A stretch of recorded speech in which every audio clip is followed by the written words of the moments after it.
Welcome to my views on news. Another video for you. Breaking news, main news story. People say, Sajid, everyone is sharing breaking news. Don't use this term, breaking news.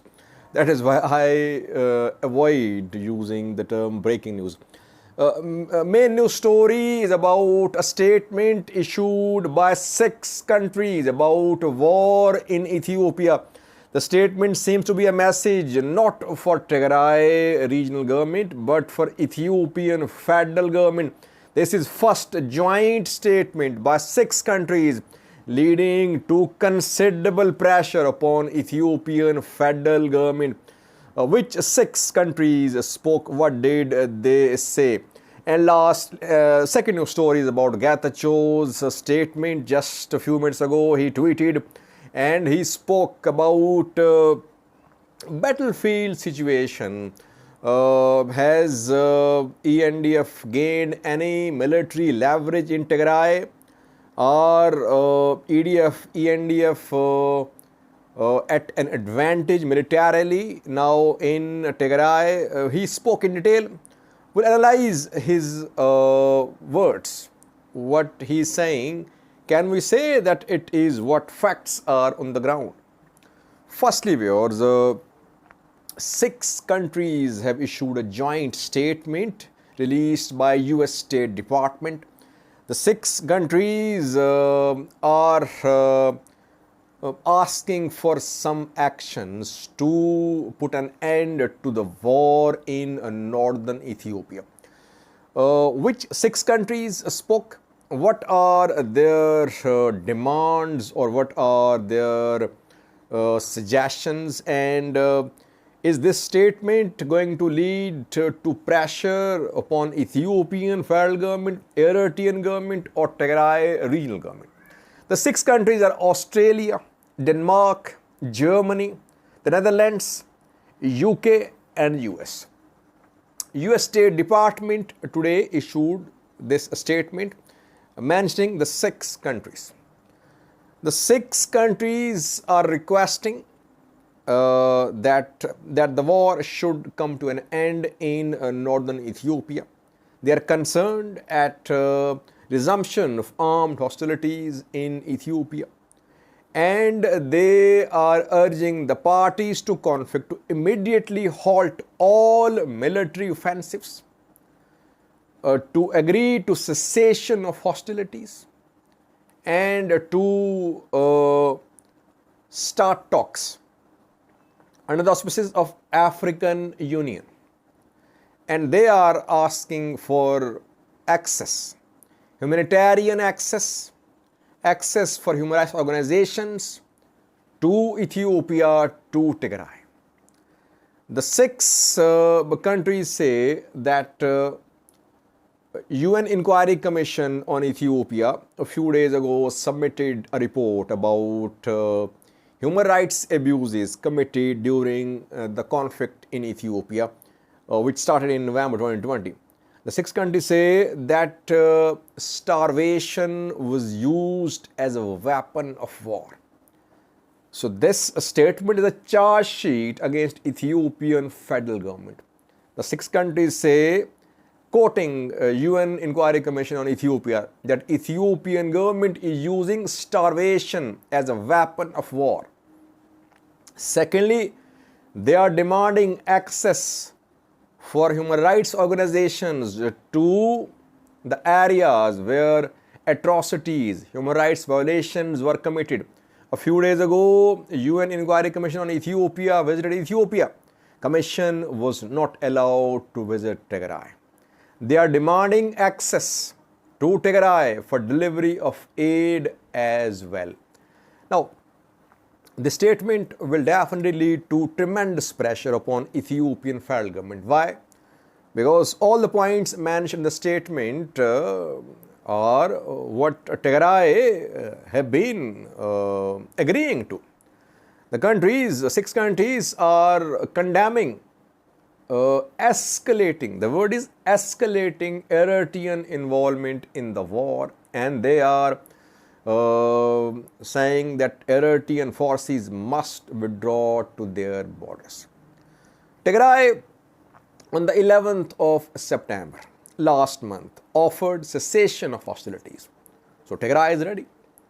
Tigray is urging, it is asking, it is demanding Eritrean military to leave Ethiopia. Again, this statement mentions the same point. Thirdly, it wants human rights organizations to be allowed to visit Tigray, mentioned in the statement. So you see, almost all the points mentioned in the statement are what Tigray has agreed to in the past. It's not something new for Tigray. Tigray already agrees to these points. So that is why this statement will lead to tremendous pressure upon Ethiopian federal government, which rejected, you can say, cessation of hostilities a few weeks ago. Question is, if Ethiopian federal government did not listen to the 6 countries, what would they do? Will they take some punitive measures, some punitive actions? Will they go for sanctions? Will they go for other options? Or will they keep on issuing statements? But the statement is an indication, viewers, that in coming days, we could see more pressure upon Ethiopian federal government. US and EU are teaming up. They are joining hands. That is why this joint statement was issued. And we know that Ethiopian finance minister, governor of National Bank are in Washington DC, holding talks with IMF, with World Bank.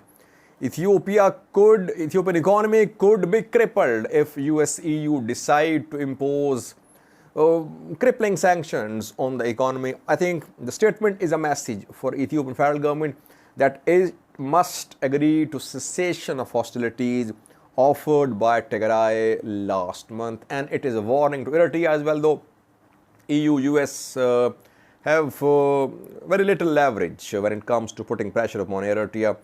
Already under sanctions, so they are not in a position to sanction Eritrea in a way which could force Eritrean military out of Ethiopia. But they can sanction Ethiopian government, Ethiopian economy. That is why message is for Ethiopian government that it should agree to cessation of hostilities and it should tell Eritrean forces to leave Ethiopia as well. Let's see what will Ethiopian government do. Will it respond to this statement, condemning it, calling it intervention in Ethiopian internal matters, or will it take it seriously and will it consider what has been proposed by the 6 countries? That remains to be seen. Secondly, viewers, Getachew Reda, Tigray presidential spokesperson, just 2 hours ago spoke about battlefield situation in Tigray. He claimed that all offensives launched by Eritrean and Ethiopian militaries have failed. Spectacular failure is the result of all offensives, including Ediabo and other offensives on northern front. And he claims that now EDF and ENDF are taking revenge on civilians. They are killing civilians because their military offensives have failed and no military progress, no significant progress of any military value has been made by EDF and ENDF in Tigray so far. And he said that Kunama people living on Tigray-Eritrea border, on both sides of the border, are being targeted by Eritrean military.